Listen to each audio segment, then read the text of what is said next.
Welcome at this webinar. As Abby was already introducing, this is about mobile choice-based conjoint. And different from many presentations that I've seen in the past couple of months, this is not just about the fact that mobile is becoming more prevalent, but we actually want to take you through an actual example of how we can activate the mobile platform and start doing mobile conjoint and offer it as a valid alternative to standard conjoint, that is conjoint on normal notebook computers, laptop computers. So basically, the point of departure for us is that, mobile surveys is really time to act. And what we see in our business, and we've confirmed that with many fieldwork agencies now, is that increasingly people start to take surveys on a mobile platform. And what we sometimes do is skew them, or take them out, filter them out, screen them out. What we start to think is that if you do that, filtering them out may actually skew the sample. But if you keep them in, then you may run into problems that the surveys, as we have programmed them, may not be actually really fit for mobile platforms. So it's what you see on the left on this slide is that you have to take a decision if you screen people in or screen them out. If you screen them out, you may end up with a biased sample. If you screen them in and are willing to do that, then you should decide based on the survey if you use a standard survey design or mobile survey design. What we start to think for mobile is we should not just change the design of the survey, but really tailor it to the platform of your choice. And why do we do that? This is actually the result of a study that we have taken from Berg and that we caught at the conference somewhere, that was conducted in July 2013, is that actually surveys that are not specifically tailored or minimally tailored to a mobile platform are actually not really enjoyable to the respondent, and the risk that we run is that we lose respondents and basically see diminishing response rates. For example, for the same survey run across different platforms, the response to the survey is enjoyable for a PC was 24%. And for a tablet, it already went down to 14%. Mobile standard and not adapted to the mobile platform was 10%. And if they tried to really adapt it to the mobile platform, it even went further down.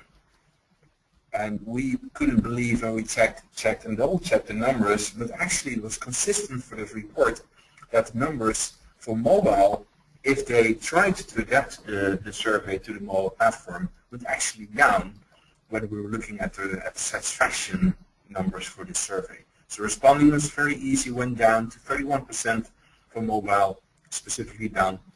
And bad news for the response rate is that the question, would you take another survey on the same device, was 66% when answered on a PC and went down to 32% on a mobile platform specifically designed for it. And that is really what we think bad news.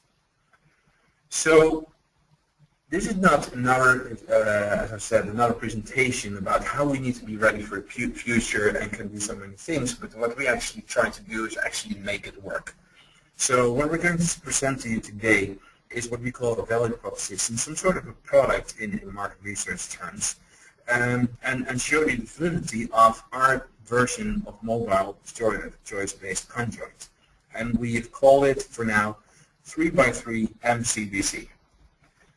As if we are marketers. But let me take you through what this actually is. What we actually try to do here is really adapting to the shorter attention span of the mobile user. So many of the results that you see in this presentation do not just apply to the fact that we can now run surveys on mobile platforms, but actually we're adapting to the shorter attention span of our typical respondent. And what we do in Conjoint is by doing that by reducing the number of choice tasks and the number of choices per task. So in the 3x3 platform, we've locked in on having 3 choice tasks, in which in each of the choice tasks we offer 3 options each. And by that, respondents would be able to complete that entire exercise within 60 seconds. This is not to promote that they should rush through the exercise.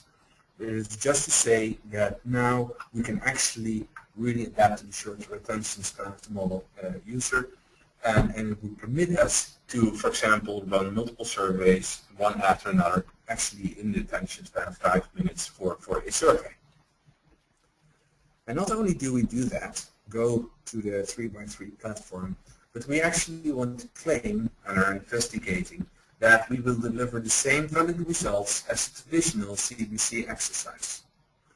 So what we're presenting you, and John will take us through that, is that the good news is that the mean absolute error of share predictions is less than 4% at the correct sample size. What we mean with that is if we compare results of a specific conjoint exercise run on a mobile platform and compare those results with the same survey run on a traditional platform, the mean absolute error of the results is actually less than 4%, specifically and especially if we have the right sample size on the mobile platform. Not only do we look at the error numbers, but actually we also look at the interpretation of the results, and what we saw is that the overall results, conclusions, and recommendations are pretty much the same, are actually the same between the two platforms. There's also bad news. As I've told you, this is a 3x3 platform, which means 3 choice tasks with 3 choices each. We also try to take it down to, for example, 2 choice tasks, and ideally we would take it down to 1 choice per respondent. But actually what we found is we cannot do that. We cannot stabilize the result enough to actually advise anyone to go with fewer than 3 choice tasks and 3 options. So that's a valid proposition, 3 choice tasks with 3 choices each. And that's what we validated. Now, what are the requirements? Because you can't just do this. What it actually takes is what we found is we can lock the 3x3 platform, but what we do need, what we do require is a larger sample size. And as a rule of thumb, the sample size becomes tied to the number of parameters that we want to estimate. And the number of parameters in and by itself is then determined by the numbers of attributes and levels that are included in the study. And I will take you through. Traditionally, we can recommend, for example, a minimal sample size of N200 for any conjoint study. Now that doesn't go in healthcare, but in consumer that should be workable. Now what we see is in order to stabilize the result in the mCBC environment, the sample size has to go up with the number of parameters, so attributes and levels, to be estimated. Now, we have established some rules of thumb on this slide, and we will continue to validate these results. But for example, if you have 12 parameters, for example, 3 attributes at 4 levels each, 3 times 4, the sample size is 400, double the number for traditional. If this number of parameters is 16, so 4 by 4, it goes up to 800. And it's not exponential, it is kind of a rule of thumb that we apply here, but we take it up to 1600 respondents, whereas for a traditional conjoint study we wanted to have 200. So the cost and investment is in the sample size. We also cut it off here in the table at 25, so 5 attributes at 5 levels. For now we think that's stretching it already. What we see now is we would not advise you to go beyond 5 attributes and 5 levels and present that in our platform, in our 3x3 conjoint design, because then the real estate, the size of the screen of a smartphone really starts to matter, and you should not put more information on the screen, so this is where we cut it. The other thing that we need, and I think these are all learnings that you should really take into account when thinking about mobile and the future, that there will be additional requirements and additional specialties that are applied if you run mobile platforms. So the other thing that it needs is a very well-balanced research design. So because we allow the respondents to get away with fewer responses, we need to do more to make the most of the responses that we can collect. So that's the point here. Because in the 3x3 mCBC research design, the number of data points collected is much smaller than the number of parameters to be estimated. So we really need to make the most of that information, and a key success factor is the high quality research design. 2 requirements is what we apply to this platform.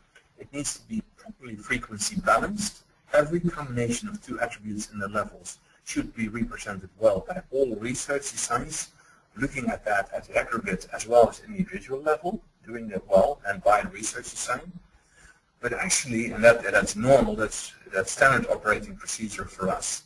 But what's also very important is that you include prior information in the way you build your research design. So market knowledge needs to be included. So for example, in looking at the frequencies with which we show attributes and levels, we take current market shares and knowledge about consumer preferences into account when building the research design, representing the market situation well. So those are conditions. I'm going to ask John now to take us through the empirical evidence, high level, that we can actually do it in a valid way. Thank you, Gerard. Okay, so now we're going to see a little bit about what type of experiments we have done and what were the results and why we claim that 3x3 mCBC is a valid alternative. Okay, so what we try to do is that we started an experiment, and in this experiment we wanted to see the relationship between two things: the number of parameters we're testing in a conjoint design and the sample size. So we were going with the assumption is that we want to reduce the conjoint design to 3x3, and we wanted to see if by increasing the sample size we would indeed achieve a similar accuracy as the traditional conjoint with larger number of screens on a laptop survey. So I'm going to explain what we did. We did an experiment on both laptops with a traditional CBC with at least 6 choice tasks, and we did the same experiment on mobile phones with, again, the 3x3 design. We did 2 conjoints in this experiment. One of them was a smaller one for batteries, which had 3 attributes: brand, price, and size, 3 to 5 levels each, with a total of 12 parameters. The other conjoint was about painkillers, and it had 5 attributes, again 3 to 5 parameters each, and it was on average, I think, 16 parameters. And what we did is that we had the same conjoints for a mobile sample, a smartphone sample, as well as a traditional laptop sample. And the laptop sample respondents had to answer it on a laptop. So if they access a survey from a smartphone, the survey would stop and they would ask it to access it from a laptop. Same story for mobile users. They had to go through the survey from their smartphone to see if usability, screen size, all these aspects are met, and if the impact the results in any way. And for the traditional sample, we had 200 respondents on laptops. For the mobile sample, we went up to 900 respondents to see at which point we need to stop. All right, so what were the results? First of all, let's look at a simple measure, at the attribute importance. So that's the importance of every attribute in driving consumer choice or customer choice. Here I'm showing the results of the painkiller study because that's the one that was more difficult. It had 5 parameters. It had, 5 attributes. And what we see here is that attribute importance is actually quite stable as we increase the sample size. So as you see on the left, we have the benchmark sample, the attribute importance of the benchmark sample, and we see how the importance from the mobile data, mobile survey data, is stabilizing as we are increasing the sample size. And here we see actually that the differences are actually not huge, and we are able to receive a good stability from a sample size of 400, beyond which the return on increased sample is not that big. But that's just for attribute importance. So what about the actual simulations, the actual preference shares? What do the results look like?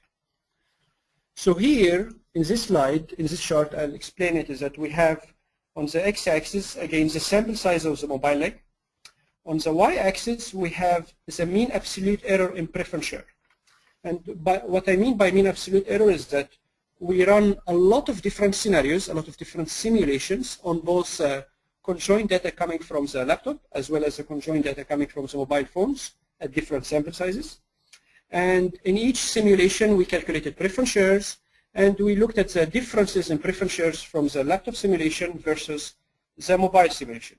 We want to try to reduce this error between these 2 samples as much as possible.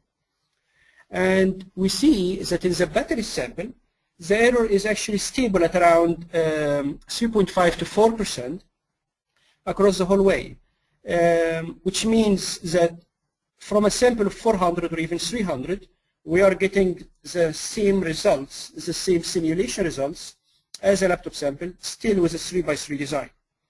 However, when you increase the number of parameters to 16 in the painkiller study, as the painkillers conjoint, you see a clear return on investment when you increase the sample size. The error is reduced a lot, and we get a lot closer to our benchmark on the laptops. And looking deeper at the results really start to be stable at a sample size of 800 for the painkillers, and they become stable at 400 for the battery study, which had a smaller number of parameters. So what this says here is that the more parameters you have, of course, the more sample size you need to be able to compensate for the reduced number of screens on the mobile phones. And we see a clear return on investment for the large number of parameters, while with small number of parameters we are able to go with similarly small sample size as a laptop. All right. So speaking a bit more about the conditions of the research design, as Gerard mentioned earlier, is that what we want to say here is that each display of attribute level is very valuable. And what we realize is that introducing any prohibitions, as in prohibiting the display of any combination of any attribute levels, actually dramatically deteriorates the research design or the efficiency, and accordingly it deteriorates the quality of the prediction coming out from the mobile survey. So for now, we don't really recommend on such a small survey as a 3x3 to include any prohibitions or alternative specific designs. So for now, we are able to apply this mobile CBC in the standard situation. So a simple survey of pricing, or a simple survey, for example, of mobile phone features and so on, but nothing very complicated. So this means that we don't apply it in situations where we have prohibitions, where we have utility balance designs, or where we have alternative specific designs. Another thing to keep in mind in designing a conjoint study is that you have a small real estate, you have a small space on the screen.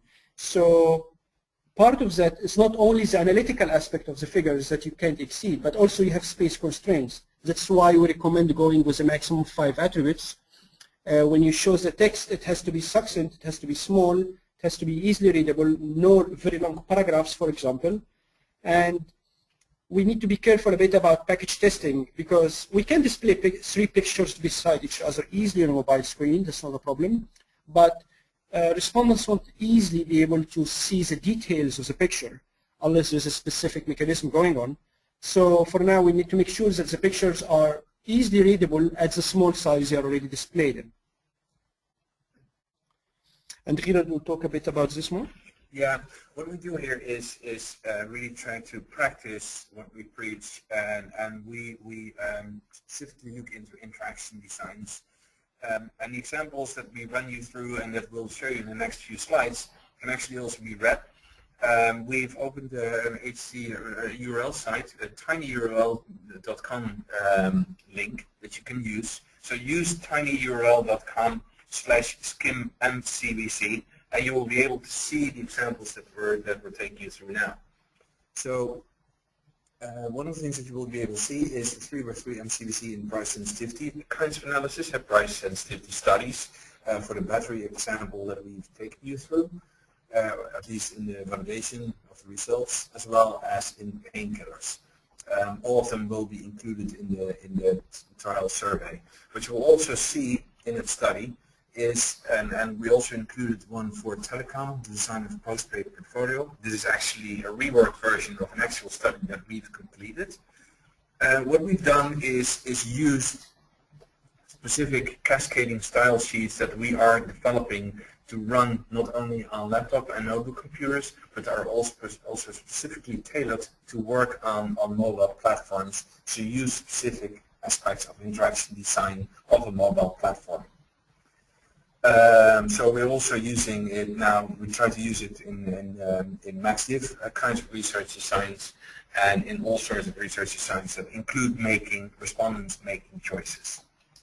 So what we want to conclude is that we believe that in all of its simplicity, that 3x3 mCBC is a valid addition to the tool set that we have as conjoint and choice modeling specialists. It's not a silver bullet, but at least it's making us more ready for the future.